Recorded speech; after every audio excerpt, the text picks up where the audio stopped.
Good evening, सत श्री अकाल, सबको नमस्कार। मेरे भारत देश के जितने सुपुत्र सुपुत्री हैं, माता पिता है, मेरे मित्र हैं, भाई बहन है, सबको good evening. Late night live video आने का मन किया तो आपके बीच में आ गई।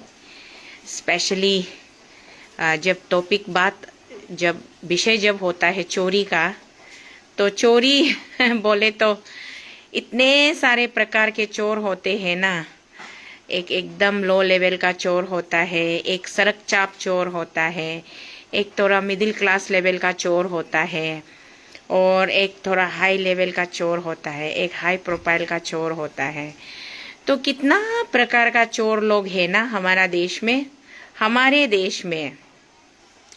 तो आज एक चोर का टॉपिक चल रहा है, बहुत ही गर्मा गर्मी से पूरा सोशल मीडिया में हर जगह देखो, YouTube, Facebook, Insta, WhatsApp, Twitter देखिए तो चोरी का ज़्यादा चर्चा हो रहा है।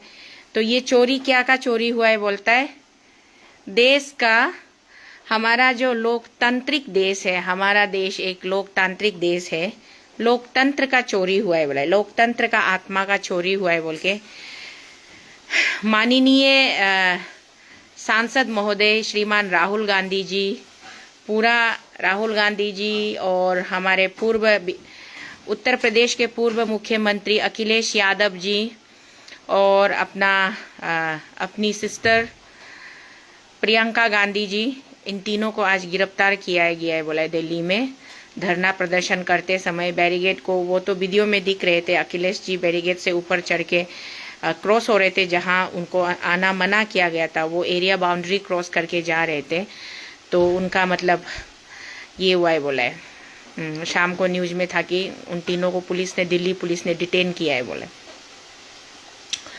तो चलिए सीधा टॉपिक पे, मुद्दा पे आते हैं। हाँ, मैं थोड़ा लेट नाइट थी क्योंकि हेल्थ प्रॉब्लम के वजह से थोड़ा दिन में थक जाती हूँ जल्दी से, और कहीं जाके थोड़ा इधर उधर काम करके आने के बाद थक जाती हूँ तो जल्दी सो जाती हूँ। उसके बाद उल्टा अभी जस्ट जागी तो सोचा कि चलो मैं भी अपना एक ओपिनियन रखती हूँ इस पे। जब पूरे देश में इस पे चर्चा हो रहा है तो मुझे भी अपनी तरफ से मेरा अपना सोच को व्यक्त करना चाहिए। ये राहुल गांधी जी ने बोला है कि ये राजनीतिक मुद्दा नहीं है। हाँ, सही कहा आपने राहुल जी, ये राजनीतिक मुद्दा नहीं है। ये लोकतांत्रिक देश में हमारा लोकतंत्र का शोषण हो रहा है, खुलेआम लोकतंत्र का शोषण हो रहा है, लोकतंत्र की बेइज्जती की जा रही है, लोकतंत्र की माँ बहन की जा रही है। और ये आज से नहीं हो रहा है, फॉर योर काइंड इन्फॉर्मेशन, ये आज से नहीं हो रहा है। ये आपने बहुत लेट से आपको ये नॉलेज हुआ है, आपके नज़र में ये बात आई है, आपको जानकारी मिली है, या पहले से आपको पता था या पता नहीं था, वो मुझे नहीं मालूम। लेकिन हमारे यहाँ तो जब से मैंने पहला मेरा वोट डाला है तब से मैंने देखा है, गांव लेवल में, तालुका में, डिस्ट्रिक्ट में, जिला में, इलेक्शन में जितना भी कैंडिडेट्स आता है ना, वो कैंडिडेट्स प्लानिंग करता है कि इस बार का अपकमिंग इलेक्शन में मुझे आना है, तो अपकमिंग इलेक्शन में मुझे आना है। आने से पहले वो पूरा अपना तैयारी कर लेता है। वो सबसे बड़ा हथियार उसका होता है वोट चोरी। हाँ, वोट चोरी कैसे होता है, कहाँ से अननोन अनजान आदमी लोगों का डॉक्यूमेंट्स बनाएगा, वो लोग को वोटर लिस्ट में ऐड करेगा। उसका बाद में जब हियरिंग होता है, वोटर इलेक्शन ऑफिस में हियरिंग होता है, हियरिंग का दिन में वो लोग जाएगा, उसमें ये पार्टी वो पार्टी, ओपोजिशन पार्टी दोनों आपस में लगा लगी करेगा, एक दूसरे को ये रिजेक्ट करेगा, नहीं ये नहीं है, वो नहीं है करके वो लोग ऐसे करके प्रॉक्सी वोट्स बहुत ज़्यादा एनरोल करता है। सबसे फर्स्ट मैं अपना जो मेरा अरुणाचल प्रदेश, छोटा सा मेरा जो जगह में जो हुआ है, जो मैंने देखा है, वो मैं अपने तरफ से ज़रूर शेयर करना चाहूँगी, बताना चाहूँगी। तो उसमें वो लोग सबसे पहले प्रॉक्सी वोट का एनरोलमेंट के लिए एक स्टेप वो लोग का झगड़ा होता है। वो स्टेप क्रॉस होने का बाद में सेटिस्फैक्टरीली प्रॉक्सी वोट को पूरा वो लोग जितना डाल सका है डाल लिया ना। डालने का बाद में फिर नेक्स्ट स्टेप वो लोग का होता है डे ऑफ पोलिंग में, जो आदमी मर चुका है, जो दुनिया में नहीं है, मर चुका है, उसका नाम का भी वोटर लिस्ट अगर जिंदा है तो वो वोट को भी वो लोग चीना चीनी करने में आपस में लड़ाई करता है इतना वोट हम रखेगा, इतना वोट तुम रखो, ये करके दोनों, दो पार्टी होने से दोनों पार्टी, तीन पार्टी होने से तीनों पार्टी ऐसे लड़ा लड़ी करता है। उसका बाद में वो हो गया है सेकेंड स्टेप। थर्ड स्टेप होता है कि जितना लोग एब्सेंट होता है, कोई कोई तो वोट मारने भी नहीं आता है। अरे किसको भी वोट मारो, किसको भी वोट मारो, क्या मिलेगा सोच के कुछ लोग जानबूझ के भी ऐसा ये करता है, अवॉइड करता है वोटिंग डे को। तो जितना एब्सेंटी वाला वोटर्स है उसको भी वो लोग आपस में चीना चीनी करके, कोई जोरदार करके बागबाती कर लेता है और कोई नहीं मानता है। तो दोनों पार्टी जब बहुत ज़्यादा स्ट्रोंग होता है तो दोनों आपस में उसको भी शेयरिंग कर लेता है। ये हो रहा है। और फोर्थ स्टेप में क्या होता है कि ईवीएम को पूरा वोट मार के ख़त्म हो गया और ईवीएम सील हो गया बोलता है, लेकिन स्ट्रांग रूम पहुंचने से पहले ईवीएम का साथ छेड़खानी होता है। आपने ये पोलिंग ऑफिसर और पोलिंग एजेंट लोग जो सील मार के साइन करके सील मारा था, हूबहू वो चेंज भी नहीं होगा, वो गायब भी नहीं होगा। लेकिन दिन भर में कितना लोगों ने कि किसका पार्टी ने कितना वोट डाला है, किसका पार्टी का कितना वोट गिरा है, वो आपस में पोलिंग एजेंट लोग फिंगर में काउंटिंग रखता है। मेरा पार्टी का वहाँ से इतना वोट गिरा है, उसका इतना वोट गिरा है। वो लोग रिजल्ट से पहले वो लोग को मालूम होता है कि हम लोग को इतना वोट मिल गया। और हम लोग को ये KR को रिप्लाई बाद में देगा। पहले टॉपिक को ना आप सुन लीजिए पेशेंटली, रिप्लाई भी देंगे बाद में। तो ऐसा हो के मतलब यहाँ में डेमोक्रेसी का हर दिन मर्डर हो रहा है, हर दिन हत्या हो रहा है। और आज ये चाहे पार्टी किसी का भी हो, सत्ताधारी पार्टी कोई भी हो, चाहे वो इंडियन नेशनल कांग्रेस INC हो या आई कांग्रेस भी बीच में एक बार निकला था, इंदिरा गांधी कांग्रेस एक तो, उसका बाद में जनता दल पार्टी एक बार निकला था, उसका बाद क्या क्या पार्टी का सरकार आया था, right from Pandit Jawaharlal Nehru to अभी नरेंद्र मोदी जी तक का सफर में। तो 70-75 साल हो गए देश को आज़ाद हुआ, देश में लोकतंत्र को स्थापित किया हुआ। और इसी लोकतांत्रिक देश में सदियों से ये कल्चर चलता आ रहा है, सदियों से ये कल्चर चलता आ रहा है। और आज से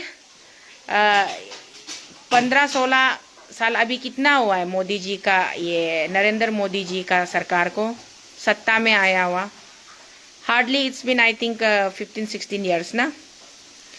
उससे पहले कौन सा पार्टी का सरकार था? ये काम तो पहले से होता आ रहा है।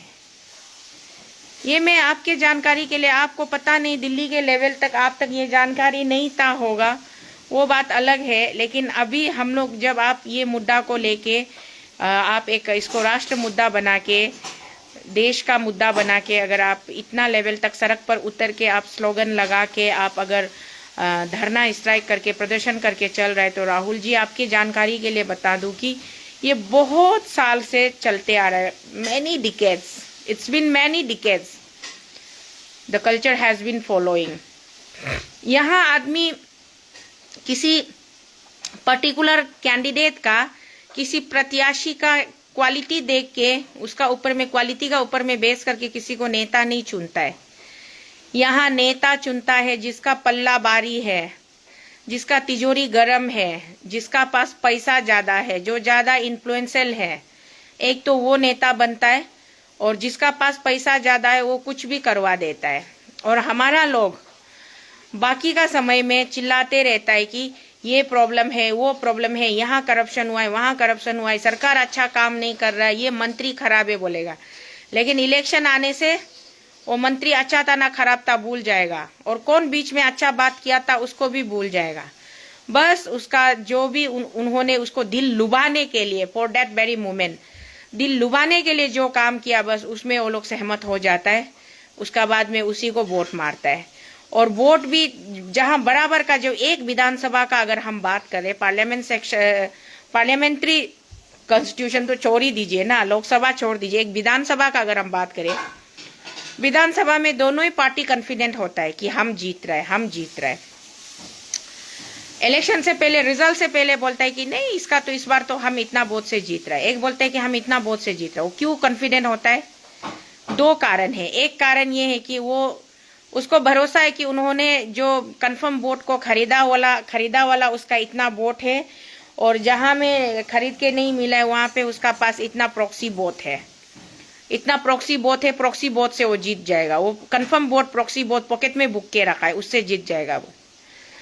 तो ये इसीलिए ये जो एक सिस्टम है ना, ये जो एक ट्रेडिशन है, ये इस तरीके से सड़क में चिल्लाने से या इसको धरना करने से रुकने वाला तो है नहीं। काल को चाहे सत्ता में कांग्रेस का सरकार आओ या अन्य किसी थर्ड पार्टी का आओ या बीजेपी का रहो या किसी का भी रहो। बीजेपी का शुरुआत में सिर्फ 2 ही एमपी था ना जब पार्टी शुरू हुआ था। उसके बाद में सबसे पहला मतलब हारने वाला तो ये पार्टी में एमपी मतलब नहीं भी बन के पार्टी को अच्छा से ग्रूम अप करके उठा के लेके आने वाला LK आडवाणी जी और अटल बिहारी वाजपेयी जी। बीजेपी को जद्दोजहद करते करते, स्ट्रगल करते करते, उसको संघर्ष करते करते आज बीजेपी 15-16 साल से आज सत्ता में है। लेकिन उससे पहले जितना अंग्रेज देश छोड़ के जाने के बाद तो पूरा देश का सब कुछ जिम्मेवारी कांग्रेस पार्टी का कंधों पर था। उस समय शायद राहुल जी आप छोटे थे होंगे, आपको पता नहीं होगा, जब आप पैदा भी नहीं हुए थे तब से ये रिवाज चलता आ रहा है। एकदम मने ये रिवाज पहले से चलता आ रहा है। आप अभी बहुत लेट में प्रदर्शन कर रहे हैं, और इसको इस तरीके से प्रदर्शन करने से मुझे नहीं लगता है कि इसका सोल्यूशन होगा। इसका सोल्यूशन तब होगा जब आप लोग बीच का एक मैकेनिज्म निकालेंगे। पहले बैलेट पेपर का जमाना था, ईवीएम नहीं था, बैलेट पेपर का जमाना था। बैलेट पेपर का जमाना में भी उसमें तो और ज्यादा करप्शन करने का और ज्यादा मौका मिलता था। अभी तो लोग बोलता है कि ईवीएम हैक होता है, ये होता है, कोई बोलता है उसमें फ्रीक्वेंसी नहीं होता है, हैक नहीं हो सकता है बोलता है, कोई बोलता है कि वहां से ईवीएम मैन्युफैक्चरिंग जहां से बन के आता है वहां सेट होता है बोलता है। ये चलो ये सब मिथ्स है, मिथ्स का ऊपर में हम चर्चा नहीं करेगा, जिसका कोई ऑथेंटिक टेक्निकल सबूत एविडेंस नहीं, इस पे बात नहीं करेगा। देखा देखी यहाँ सीना जोरी आप इलेक्शन से पहले पूरा ये होता है। प्रॉक्सी वोट का इनरोलमेंट को कैसे रोका जाए, नंबर 1 ये मैकेनिज्म होना है। प्रॉक्सी वोट का इनरोलमेंट को कैसे रोका जाए वो सबसे पहला आपका मैकेनिज्म होना है। दूसरा होना है कि आप जो लोग गुजर चुके हैं, जो डेड बॉडी का नाम पे भी, डेड पर्सन का नाम पे भी वोटिंग चल रहा है, उसको कैसे रोकना है, उसको स्क्रूटिनाइज करना है। तो उसको स्क्रूटिनाइज करने का बाद में ही आप जाकर के तब आप एक क्लीन इलेक्शन को देखा जा सकता है। ये हो गया। और थर्ड है कि आप इलेक्शन में वोटिंग टाइम सुबह, जैसे कि सुबह 7 बजे से शाम को 4 बजे या 5 बजे तक फिक्स होता है, तो रात को 10-11 बजे तक वोटिंग क्यों चलता है कई कई पोलिंग बूथ में। और सुबह 7 बजे का टाइम होता है तो कई कई पोलिंग बूथ में सुबह 10-11 बजे से शुरू होता है दिन को, उसके बाद में दिन का 2 बजे से पहले पोलिंग खत्म हो जाता है, वोटिंग खत्म हो जाता है। एक आदमी खड़ा होके इंटीरियर रिमोट एरिया में एक आदमी खड़ा होके पूरा ईवीएम दबा देता है, उसका बाद में एक बकरी काटेगा, नहीं तो एक गाहरी काटेगा, उसका बाद में पोलिंग ऑफिसर और जितना भी प्रिसाइडिंग ऑफिसर आया वाला लोग बैठ के पार्टी मनाएगा, गांव वाला लोग मिल के पूरा दोबम तिबम करेगा, लोकल अपोंग पिएगा, क्या करेगा, उसका बाद बोलेगा हम लोग का तो एकदम ठीक ठाक हो गया सब कुछ, ओके रिपोर्ट भेज देता है रिटर्निंग ऑफिसर को। तो ये जो सिस्टम लोग को इतना आसान नहीं है, ये जितना बात करने में, इसको बात करने में और इसको प्रैक्टिकली उसको इम्प्लीमेंट करने में, एग्जीक्यूट करने में उतना ही जमीन और आसमान का फर्क है। ये सब चीज को रोकना पड़ेगा ना, तब जाके कोई भी कैंडिडेट आप आके आपका चोरी से प्रधानमंत्री नरेंद्र मोदी आज बना है बोल के आपको, राहुल जी आज आपको पता चला है 25 सीट को चुरा करके वो 25 सीट से आगे प्रधानमंत्री बना है बोले।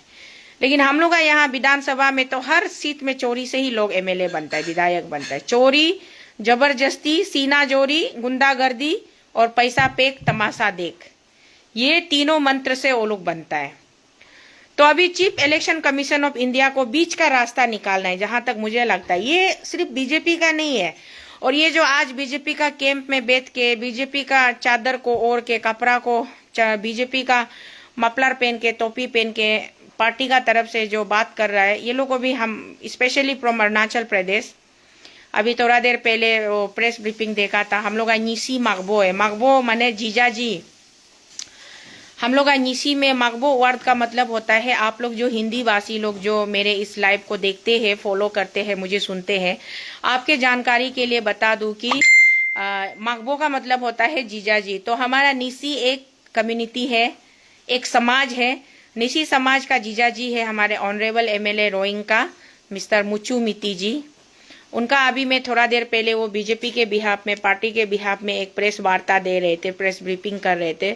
स्पेशली वो कांग्रेस पार्टी को पॉइंट करके बात कर रहे थे कि कांग्रेस पार्टी आप लोग बहुत कंफ्यूज हो कि आप आर्टिकल 371H को हटाने के लिए बोलते हो, एट द सेम टाइम आप आफरा 1978 एक्ट को भी स्क्रैप करने के लिए बोलते हो। तो कानून तो एक ही है और एक ही डिमांड है, एक ही डिमांड का कानून को छोटा छोटा ग्लास लाइए, इतना बड़ा में आदमी मर जाएगा यार, छोटा लाइए, छोटा छोटा ग्लास, वहां है ना वो छोटा छोटा ग्लास। तो बोलते हो कि ये है वो है बोल के। चलो ठीक है, उस टॉपिक पे मैं अभी बात नहीं करूंगी। मैं सिर्फ सिंपली उसका नाम इसलिए कोट कर रही हूँ कि मकबो जीजा जी मुचू जी, आप बोल रहे थे कि कांग्रेस पार्टी का समय में कुछ नहीं कर सका है, अभी बीजेपी कर रहे, ये कर रहे। मैं तो कहता हूं अरुणाचल आज अगर थोड़ा सा भी डेवलपमेंट का तरफ बढ़ रहा है, अरुणाचल अगर डेवलपमेंट का तरफ में बढ़ रहा है और अरुणाचल में बहुत कुछ चेंजेस, अभी जैसे कल ही हमारा न्यायालय Guwahati high court permanent bench Itanagar का कल उद्घाटन हुआ है। इतना सुंदर शानदार बिल्डिंग, उसका इंफ्रास्ट्रक्चर पूरा अच्छा बना है। तो उसके पीछे लीडर को आप क्रेडिट दीजिए, पार्टी को क्रेडिट मत दीजिए। जैसे हमारा करसिंग सातु निर्जुली बायादक ब्रिज बना है, लीडर को क्रेडिट दीजिए, पार्टी को मत दीजिए। होलोंगी एयरपोर्ट बनाए, लीडर को क्रेडिट दीजिए, पार्टी को मत दीजिए ना। ये बैंक तिनाली में अंडरपास बना दिया, अभी हम लोग का नाहरलगन में आपका फ्लाईओवर चल रहा है। तो लीडर जो डेडिकेटेड होता है, डिवोटेड होता है, वो लीडर काम करके दिखाता है। और लीडर को थोड़ा चैलेंजिंग देना है कि आपसे ये नहीं हो रहा है, वो नहीं हो रहा है, उसको थोड़ा सा मोटिवेट करने के लिए थोड़ा उसको वो करना पड़ता है, थोड़ा पिंचिंग स्क्वीज करना पड़ता है, तब जाके लीडर काम करता है।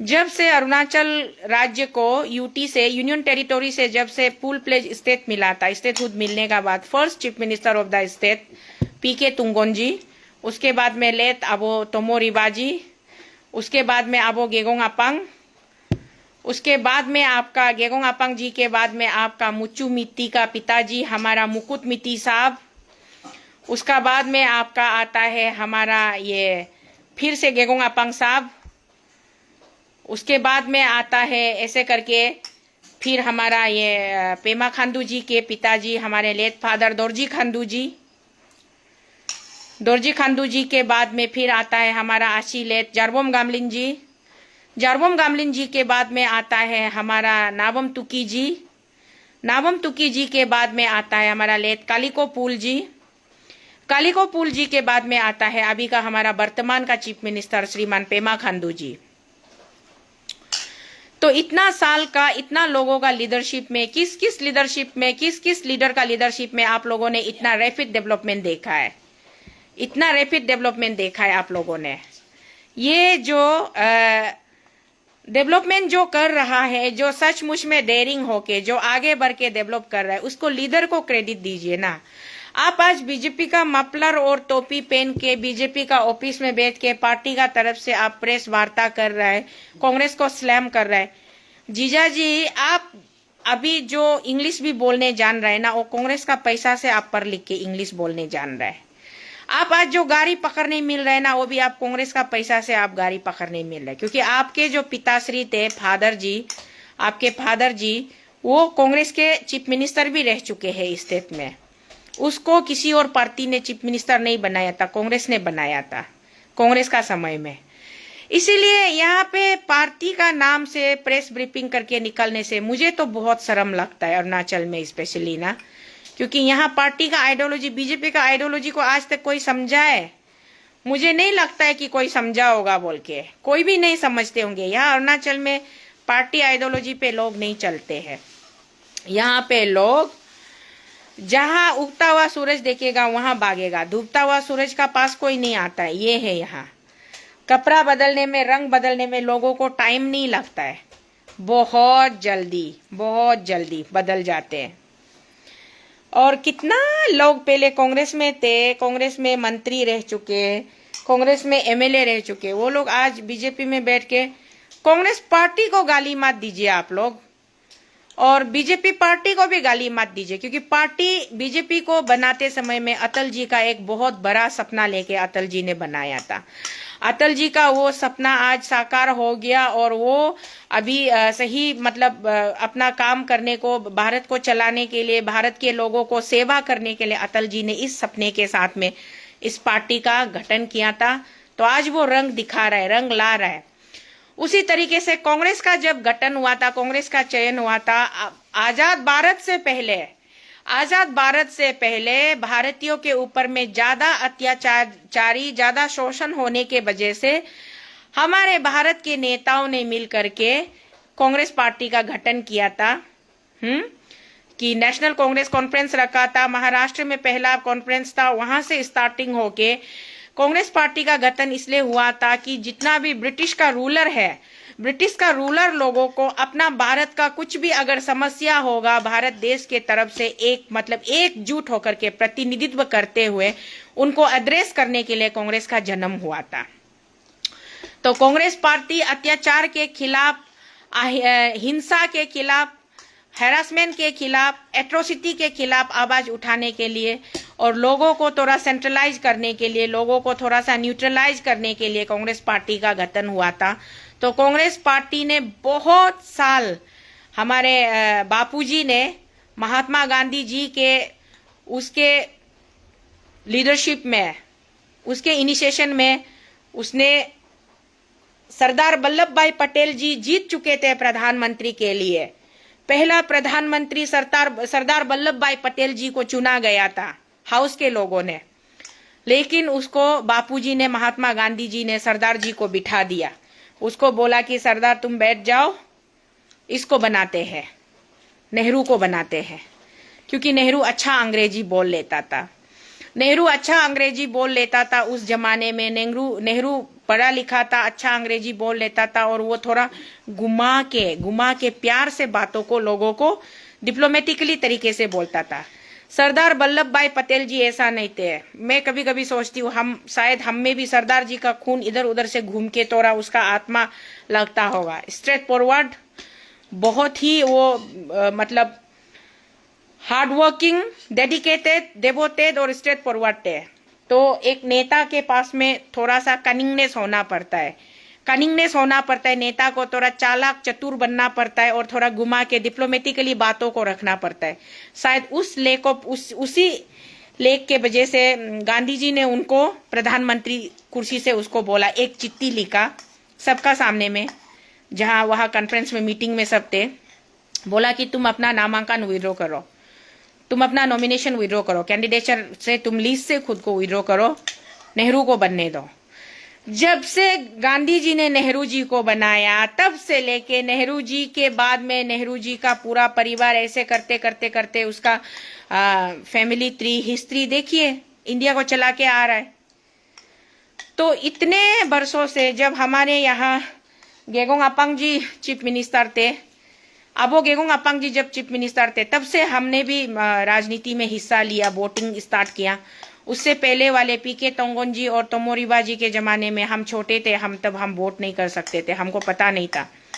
बट जब से अब वो गेगोंग अपांग जी चीफ मिनिस्टर थे, तब से हमने वोटिंग करना स्टार्ट किया, और आज तक हम कर रहे, हम देखते आ रहे। तो मैं खुद 3 इलेक्शन फेस कर चुकी हूँ, और मेरे तीनों इलेक्शन में मैंने देखा है, जिला लेवल का जिला परिषद इलेक्शन में भी देखा है, और member of legislative assembly Vidhan Sabha election में भी मैंने देखा है, इस बार लोकसभा इलेक्शन में भी देखा है। हर जगह पे कैंडिडेट कितना काबिल है उससे मतलब नहीं है, कैंडिडेट कितना क्वालिफाइड है, कितना काबिल है, वो कितना लायक है, उससे मतलब नहीं है।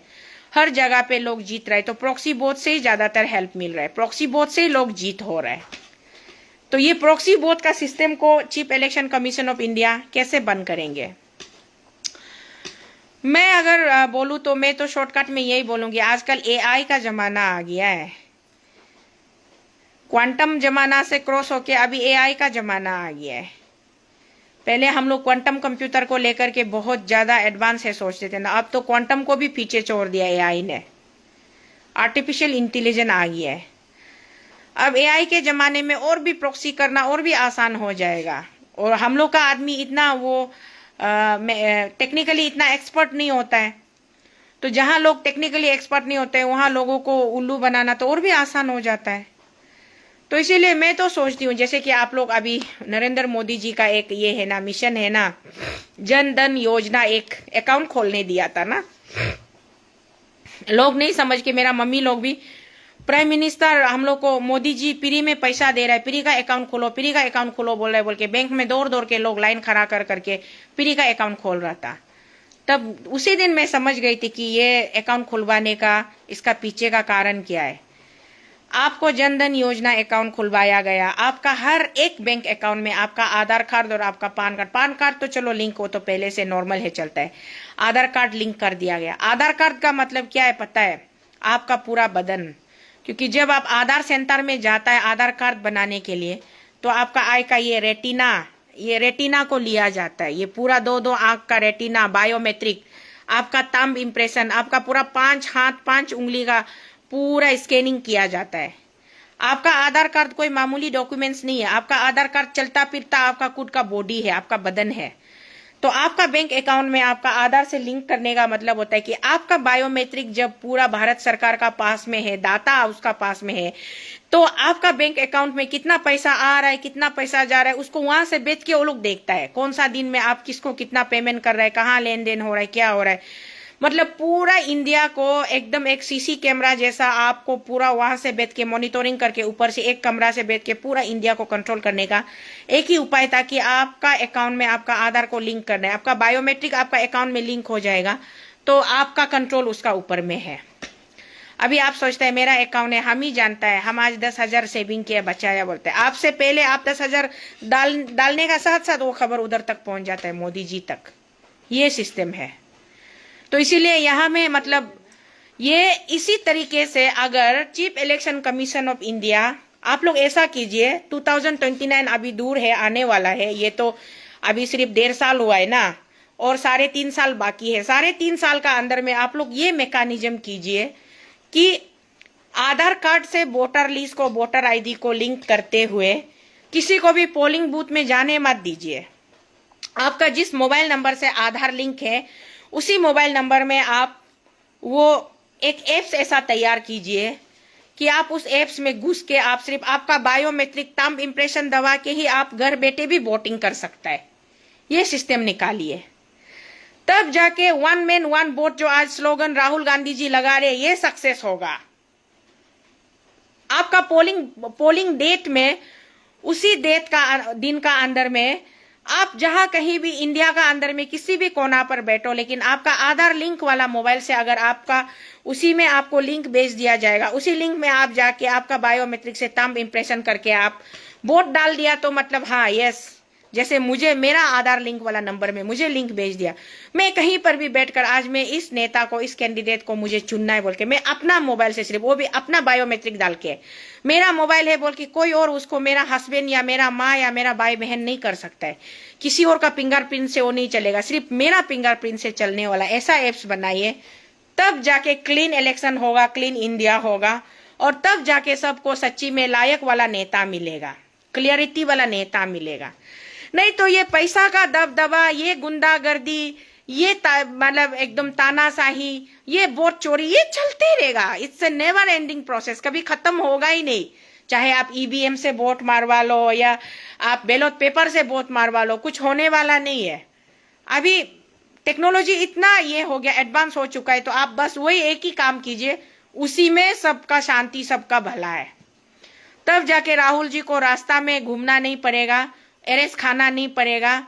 और ये इंडिया ब्लॉक बोल के लीडर ऑफ ओपोजिशन ग्रुप है ना, अखिलेश जी है और कौन कौन है, उसमें से भी कोई भागता है, कोई निकलता है, कोई बेचता है, समझ में नहीं आता है क्या करना चाहता है, देश को किस तरफ ले जाना चाहता है।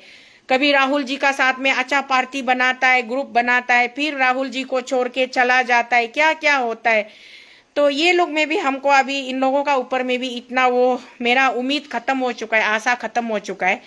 हम तो ऐसे भी देश का राजनीति को बहुत करीब से देख रहा है, देख के आ गया, अभी भी देख रहा है और आगे भी जिंदा रहूंगी तो देखती रहूंगी।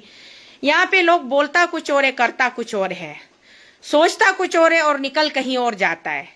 तो इसलिए यहाँ पे किसी का कोई भरोसा नहीं है। बट मैं इतना जरूर कहूंगी कि अगर इंडिया को ऊंचाई तक लेके जाना है तो इंडिया के लिए बीच का रास्ता निकालना है। कल को किसी का भी सरकार आए, किसी का भी, हाँ, ये वाला इलेक्शन कमीशन ऑफ इंडिया अगर ये एप्स बना के लॉन्च करता है ना, तब जाके दूध का दूध पानी का पानी क्लियर हो जाएगा। राहुल जी जो बोल रहे हैं कि नरेंद्र मोदी जी 25 लोकसभा सीट चोरी करके प्रधानमंत्री बनाए, चोरी का प्रधानमंत्री ये बोल रहे हैं ना, वो भी क्लियर हो जाएगा कि मोदी जी आप में इतना सक्षम है ना नहीं है कि आप चोरी करके प्रधानमंत्री बनाए ना, अपना काबिलियत के दम पर बनाए, वो भी क्लियर हो जाएगा। और राहुल जी के बातें भी क्लियर हो जाएगी, राहुल जी का उसका जो क्लेम है वो गलत है ना सही है, वो भी क्लियर हो जाएगा।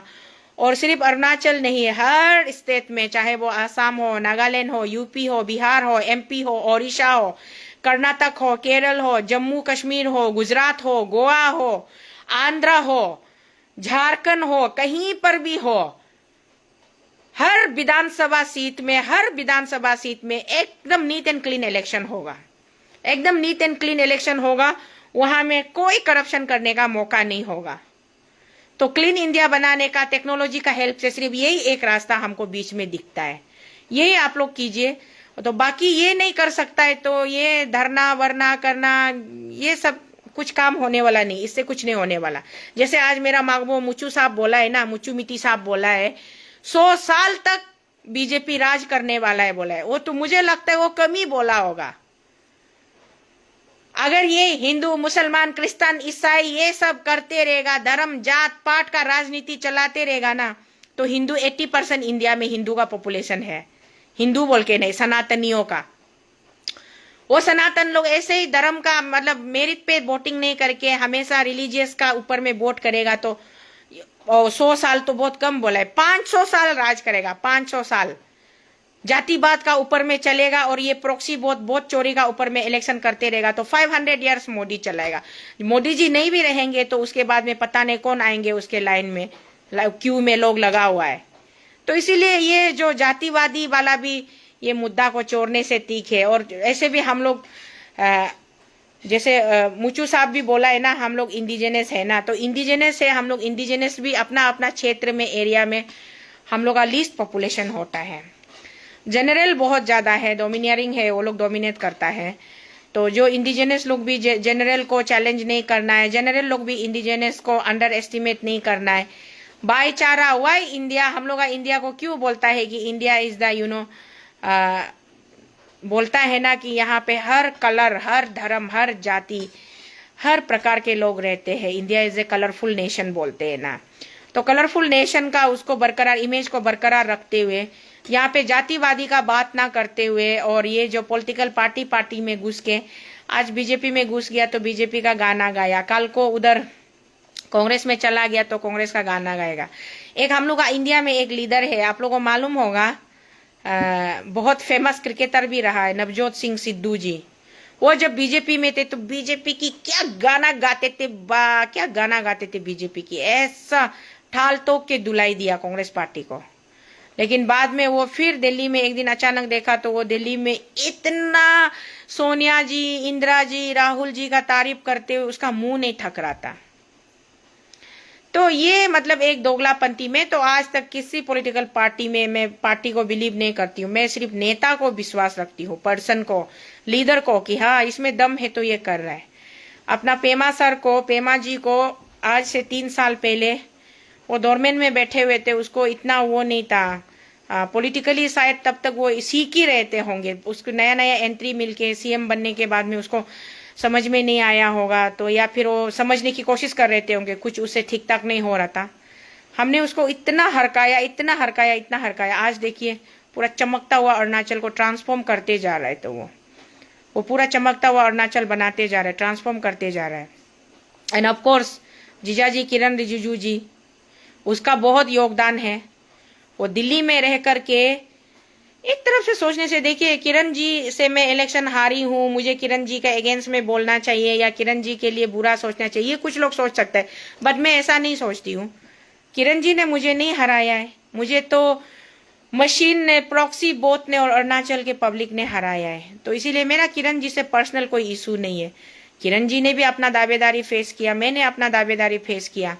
अब लोगों ने किरण जी का साथ दिया तो उसमें किरण का क्या गलती है, लोगों ने मेरा साथ छोड़ दिया तो उसमें मेरा क्या गलती है, बात तो ये है ना।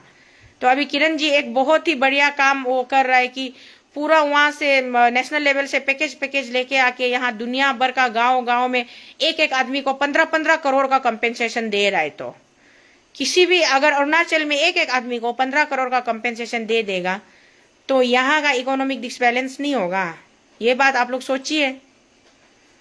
जो कल तक गरीब था, किसान था, जिसके पास कुछ नहीं था, वो मकई सब्जी ये पम्पकिन बना के खाने वाले का हाथ में अगर आप 15 करोड़ का चेक थमा देगा, वो एक रात में करोड़पति बन जाएगा। तो पागल नहीं हो जाएगा इंसान।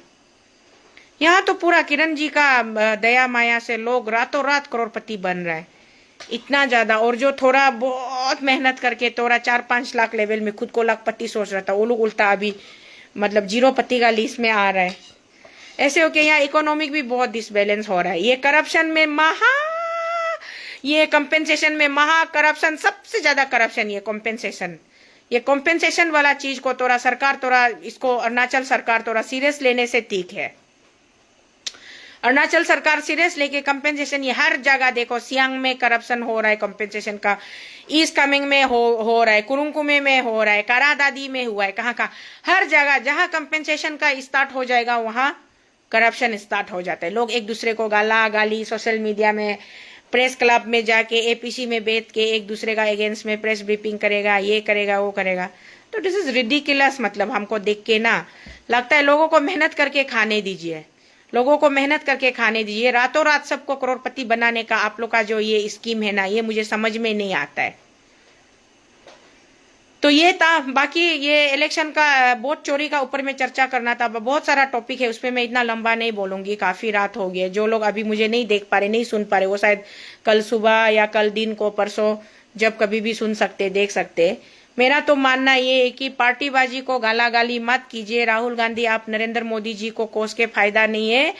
नरेंद्र मोदी जी, आप राहुल गांधी जी को अरेस्ट करके जेल में रख के कोई फायदा नहीं है, वहां सोल्यूशन होने वाला नहीं है। Chief election commission of India, आप अंदर में चुप के बैठ के हमेशा एक पार्टी का मतलब ये बायस होके काम करने से फायदा नहीं है। सही काम कीजिए, ऊपर वाला आप सबको देखता है, और जो इंसान सही काम करेगा उसका अंजाम भी अच्छा होगा, जो गलत काम करेगा उसको गलत मौत भी, बहुत गंदे तरीके से मौत मिलेगा। ये बात को आप लोग याद रखिए। मेरा तरफ से इतना ही है, इतना ही था।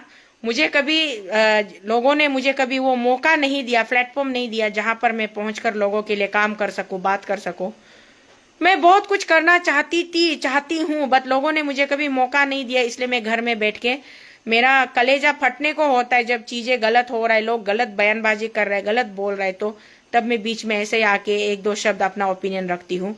इसको लोगों को अच्छा लगेगा तो लगेगा, बुरा लगेगा तो लगेगा। मैं हेल्पलेस हूँ, मैं कुछ नहीं कर सकती। बस मुझे ये सही लगा, इसलिए मैंने सोचा कि मुझे बोलना चाहिए तो मैंने बोल दिया। बाकी और भी मुद्दों पर बाद में हम चर्चा करते रहेंगे। अभी तक के लिए इसको यहाँ पर रखते हैं। नमस्कार, शुभ रात्रि सबको।